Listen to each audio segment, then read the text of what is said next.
शायद ये पहली मरतबा हुआ है कि बहुत कम ऐसे केसेस में होता है कि इतने ज़्यादा, यानी ये 29 पेजेस के नोट्स हैं, 29 पेजेस के नोट्स हैं आज जो समाअत होती रही, जो चीज़ें हैं, तो इसको हम ज़रा आराम से बात करेंगे एक चीज़ पे। लेकिन इस वक्त तक जो सूरत हाल है उसमें यह है कि अटारनी जनरल पाकिस्तान ने जो बैरिस्टर शहजाद अता इलाही साहब हैं, जो वाकई हुकूमत के जानिब से वकील हैं, उन्होंने जो है वो हुकूमत की जानिब से हाथ खड़े कर दिए और उन्होंने वाज़े कर दिया है कि 90 रोज़ में इलेक्शन नहीं हो सकते। उन्होंने बड़ा कैटेगोरिकल कह दिया है कि 90 रोज़ में इलेक्शन नहीं हो सकते। और उनका ये कहना है कि क्योंकि वो जो इलेक्शन एक्ट में जो 54 से 58 रोज़ का लिखा हुआ है कि जो शेड्यूल देना होता है, तो अब क्योंकि 54 से 58 रोज़, अगर आज उन्होंने कहा कि अगर जिस दिन सदर ने 20 फरवरी को इलेक्शन की तारीख दी थी, अगर उस दिन से इलेक्शन एक्ट की उस रिक्वायरमेंट को हम शुरू करते तो तब भी जाकर 25 अप्रैल को इलेक्शन हो सकते थे। दूसरा उन्होंने कहा कि अगर आज इलेक्शन की तारीख गवर्नर या ECP जो भी दे दें या सदर अनाउंस कर दें तो भी 2 मई से पहले इलेक्शन नहीं हो सकते। ये बड़ा कैटेगोरिकल जो है वो कह दिया है जो अटारनी जनरल पाकिस्तान है बैरिस्टर शहजाद अता इलाही साहब उन्होंने। और इसमें जो अदालत है, एक चीज़ तो बड़ी वाज़ेह है कि इलेक्शन की तारीख अब देनी पड़ेगी, 90 दिन में इलेक्शन की तारीख देनी पड़ेगी। और एक और चीज़ जो बैरिस्टर शहजाद अता इलाही साहब अटारनी जनरल पाकिस्तान ने कहा, उन्होंने कहा कि जो आर्टिकल 254 है, जिसमें ये होता है कि एक टाइम जो आइन ने लिखा हुआ है कितने टाइम में करनी है एक चीज़ और वो नहीं होती, तो फिर उसके ज़रिए आप आर्टिकल 254 का सहारा ले सकते हैं। तो उस पर मोअज़्ज़िज़ जजेस ने कहा कि आप पहले इलेक्शन की तारीख तो दें, आप इलेक्शन की तारीख ही नहीं दे रहे और कह रहे हैं कि इलेक्शन मुमकिन नहीं है। और फिर आज 2-3 हवाले बड़े इंपॉर्टेंट आए। एक जो है वो बात हुई कि तुर्की के अंदर ज़ल्ज़ला है, उसके बावजूद जो है वो इलेक्शन होने जा रहे हैं। तो फिर साथ ही बेनज़ीर भुट्टो की जब शहादत हुई थी उस वक्त की बात हुई थी कि उस वक्त इलेक्शन जो है वो कुछ दिन के लिए मुलतवी हुआ था, लेकिन उस पर यह कहा गया कि वो एक नेशनल ट्रेजेडी थी और इलेक्शन की तारीख अनाउंस थी, तैयारियां मुकम्मल थी, ट्रेजेडी हुई और फिर थोड़ी दिनों के लिए उसको मुलतवी कर दिया गया। तो पहले आप इलेक्शन की तारीख तो दीजिए, फिर बाद में आएगा कि उसको मुलतवी करना है नहीं करना, ग्राउंड है नहीं है, ये चीज़ बाद में आएगी। तो अब जब ये इलेक्शन की तारीख के ऊपर बहरहाल ये वाज़ेह है कि इलेक्शन की तारीख देनी पड़ेगी, फिर वो बात की बात है कि इलेक्शन उस तारीख को मुमकिन है या नहीं है। और एक और चीज़ ये है कि PTI से मैंने PTI के उनसे पूछा जब वो यहाँ प्रेस कॉन्फ्रेंस करके निकले, मैंने कहा आप क्या समझते हैं कि अब अटॉर्नी जनरल कह रहे हैं कि 90 दिन में तो इलेक्शन मुमकिन नहीं है, वो जो असम्बली की दलील से 90 दिन के अंदर अंदर, वो ये कहते हैं कि हमें ये सूट करता है कि इलेक्शन जो है वो मई में चला जाए, इलेक्शन जो है वो माह रमज़ान के बाद हो, ईद के बाद हो। तो वो ये कहते हैं कि उनको ये सूट करता है कि इलेक्शन जो है वो आगे चला जाए, क्योंकि माह रमज़ान के बाद इलेक्शन होगा तो वो समझते हैं कि टर्न आउट बेहतर होगा और तहरीक इंसाफ को इससे फ़ायदा होगा। अब एक और जो बड़ी इंपॉर्टेंट चीज़ जो आज जो मुनीब अख्तर साहब ने भी ये बात कही, जिसका फवाद चौधरी साहब ने भी प्रेस कॉन्फ्रेंस में हवाला भी दिया, जो पूरे पाकिस्तान को नज़र आ रहा है कि जनाब क्रिकेट मैचेस हो रहे हैं, हर जगह हो रहे हैं, वहाँ पे सिक्योरिटी भी मुयसर है, वहाँ पे सारे हैं, लेकिन इलेक्शन नहीं हो सकते। क्यों नहीं हो सकते? क्योंकि PTM को सूट नहीं करता, क्योंकि नून लीग को सूट नहीं करता और इलेक्शन कमीशन उनके साथ मिल के खेल रहा है। इसमें अदालत ने जो है ये भी जो है इसकी ये जो बहाने हैं कि जनाब खुदा न खास्ता दहशतगर्दी हो रही है तो इलेक्शन नहीं हो सकते। देखें, जब हुकूमत यहाँ पर अदालतों में इलेक्शन कमीशन में खड़ी होकर और दहशतगर्दी को अपने सियासी मफाद में इस्तेमाल करती है तो फिर सोशल मीडिया पर ये बातें होती हैं कि फिर क्यों हुकूमत जो है वो दहशतगर्दी को अपने हक में इस्तेमाल करती है। एक अफसोसनाक चीज़ है। और फिर हम एक और चीज़ ये देखते हैं कि अगर हुकूमत जो है वो दहशतगर्दी से इतनी ज़्यादा खौफजदा है, यानी इतनी खौफजदा तो नहीं, यानी इतनी संजीदा है उस मामले में, तो आप देख लें हमारे वफाकी वज़ीर दाखिला की सूरत हाल कि वो मरीम नवाज साहिबा के चीफ सिक्योरिटी ऑफिसर बन के और पूरे पंजाब में जहाँ जहाँ वो जा रही हैं वो उनके साथ फिर रहे हैं। अच्छा, अब अदालत ये भी वाज़ेह तौर पर कह रही है कि इलेक्शन की तारीख तो देनी पड़ेगी। अब अदालत आज क्योंकि बहुत तवील समाअत हुई है, कल सुबह 9:30 बजे समाअत जो है वो सुनी जाएगी। अब इलेक्शन की तारीख तो जो है वो हर सूरत में देनी पड़ेगी और उसके बाद देखा जाएगा कि उस वक्त पर मुमकिन है या नहीं है, उसको थोड़ा सा आगे ले जाया जा सकता है, नहीं ले जाया जा सकता, ले जाया जा सकता है, किस बुनियाद पर ले जाया जा सकता है, ये देखना होगा। अब अदालत जो है ये मुसलसल कह रही है कि एक और चीज़ बड़ी इंपॉर्टेंट है और वो ये है कि इलेक्शन कमीशन, इलेक्शन कितने इंपॉर्टेंट है मुल्क की बका के लिए, मुल्क की सलामती के लिए। और ये जो हमारी जो सिस्टम है यहाँ पे पाकिस्तान का जो आइन और उसके मुताबिक उस पर अदालत की जानिब से उसमें बैरिस्टर अली ज़फ़र साहब ने एक अहम नुक्ता उठाया। अली ज़फ़र साहब ने कहा कि इलेक्शन इतने इंपॉर्टेंट है कि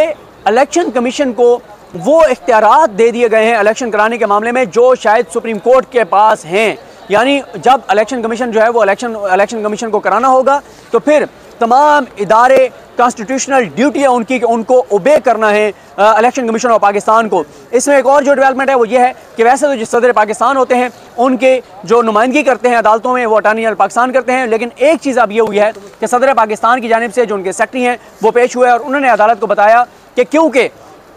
जो अटॉर्नी जनरल पाकिस्तान है वो अपना ओपिनियन एक्सप्रेस कर चुके हैं, वो अपना बता चुके हैं कि 90 दिन में इलेक्शन नहीं हो सकते और सदर पाकिस्तान जो है वो इलेक्शन की तारीख नहीं दे सकते थे। तो अब सदर पाकिस्तान जो है वो एक और वकील को इंगेज कर रहे हैं और उनका नाम है सलमान अकरम राजा साहब। सलमान अकरम राजा साहब जो हैं वो सदर पाकिस्तान की जानिब से होंगे। अब कल जो है 9:30 बजे जब समाअत शुरू होगी तो आबिद ज़ुबैरी साहब सुप्रीम कोर्ट बार एसोसिएशन की जानिब से और साथ ही जो आबिद ज़ुबैरी साहब हैं, आबिद ज़ुबैरी साहब जो हैं वो उनके भी वकील हैं, जो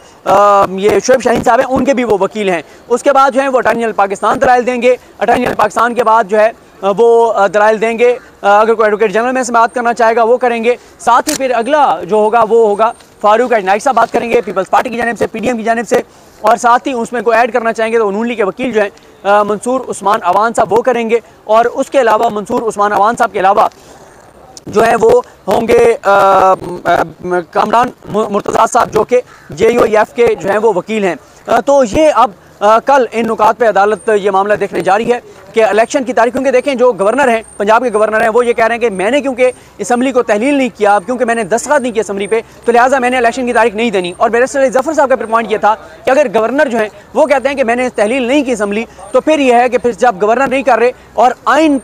की रूह यह है, आइन ये कहता है कि गवर्नर को तारीख देनी है, और जब गवर्नर आइन के मुताबिक तारीख नहीं दे रहे तो फिर ये होगा कि फिर कानून जो है वो हरकत में आएगा, इलेक्शन एक्ट हरकत में आएगा। और इलेक्शन एक्ट में लिखा हुआ है कि सदर जो है वो इलेक्शन की तारीख या तारीखें देंगे, और जब इलेक्शन की तारीख या तारीखों की बात है तो उसमें फिर कौमी असम्बली के भी इंतखाबात का मामला है और उसमें जो है वो सूबाई असम्बलियों के भी जो है वो मामलात हैं। और साथ ही जो बेंच है उसमें एक ऑब्जर्वेशन जो है वो जमाल खान मंदोखेल साहब की बड़ी इंपॉर्टेंट है। जमाल खान मंदोखेल साहब जो बज़ाहिर PDM को जमाल खान मंदोखेल साहब का वो डूबती PDM को जमाल खान मंदोखेल साहब के इख्तिलाफी वो जो नोट है या उनके तहफ़्फ़ुज़ात हैं उसका सहारा है डूबती PDM को। लेकिन उन्होंने भी एक बात की है, उन्होंने कहा 1995 का शायद वो बता रहे थे कि सुप्रीम कोर्ट बार के इलेक्शन थे, ज़ल्ज़ला आया और उस वक्त बार ने कहा था नहीं इलेक्शन फिर भी होंगे। लेकिन बहरहाल ये बात भी हुई कि जिन एरियाज़ में वो जब तुर्की का हवाला आया मुझे याद आ गया, तो उस वक्त ये कहा गया कि तुर्की के जिन एरियाज़ में ज़ल्ज़ला है वहाँ पर तो इलेक्शन नहीं हो रहा, लेकिन ओवरऑल शायद इलेक्शन हो रहे हैं, इस तरह की बात हुई है। तो अब वो निकलते हुए मैं यही फवाद चौधरी साहब को कह रहा था, मैंने कहा ये ना हो कि आप पूरी PDM जो है वो मसले पर बैठ जाए और दुआ कर रही हो कि अल्लाह ताला माफ़ करे कि कोई खौफनाक किस्म का पाकिस्तान में ज़ल्ज़ला है, ताकि हमें जो है वो इलेक्शन में ना जाना पड़े। क्योंकि इस वक्त इनकी हालत यही हुई है कि ये इलेक्शन में नहीं जाना चाहते, उसके नतीजे में कुछ भी हो, मुल्क को कोई भी नुकसान हो, कोई भी सूरत हाल ख़राब हो, लेकिन इलेक्शन में PDM किसी सूरत नहीं जाना चाहती। क्योंकि उसकी वजह आपको पता है, इस वक्त जो इन्होंने पिछले 10 माह में जो कौम के साथ किया है, जो आवाम के साथ किया है, जो सूरत हाल है वो आपके सामने, इसलिए ये इलेक्शन में जो है वो किसी सूरत में नहीं जाना चाहते। अब कल जो है वो इस चीज़ पे फाइनल होगा कि किसने जो है वो इलेक्शन की तारीख देनी है, और अगर वो नहीं देता फिर कौन देगा। और ये भी हो सकता है कि देखें जिस तरह से कासिम सूरी साहब के मामले में जो है वो पूरा एक शेड्यूल दे दिया था सुप्रीम कोर्ट ने, इसी तरह से दोस्त मजारी के केस में भी उन्होंने पूरा शेड्यूल दे दिया था कि वो जो जब हाई कोर्ट ने कि इस तारीख को ये होना चाहिए, ये होना चाहिए, और फिर ये भी कहा गया था कि जनाब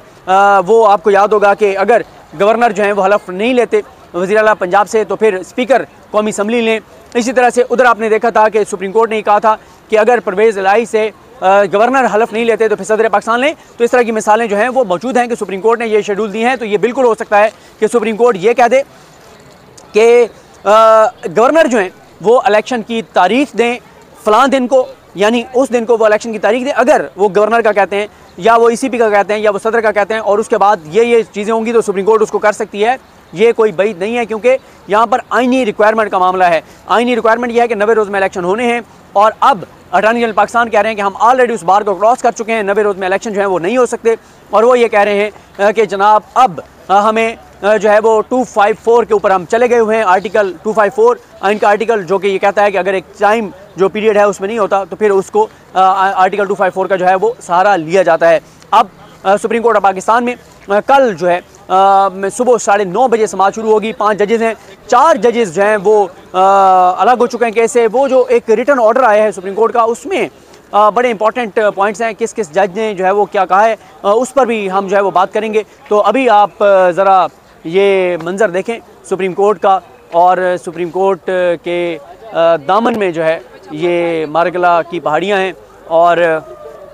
आजकल जो है वो शायद पीडीएम वालों को दोबारा कह दिया गया कि आप पहाड़ों से दूर रहें, क्योंकि आपको पता ही है कि पहाड़ों के करीब जो ये इमारत है सुप्रीम कोर्ट ऑफ पाकिस्तान, यहाँ से जो है वो इम्पोर्टेंट चीज़ जो है वो होने जा रही है। मुझे अपनी दुआ में याद रखें। अलग हम सब काम नासरो। अल्लाह हाफ़िज़। Sorry madam, sorry.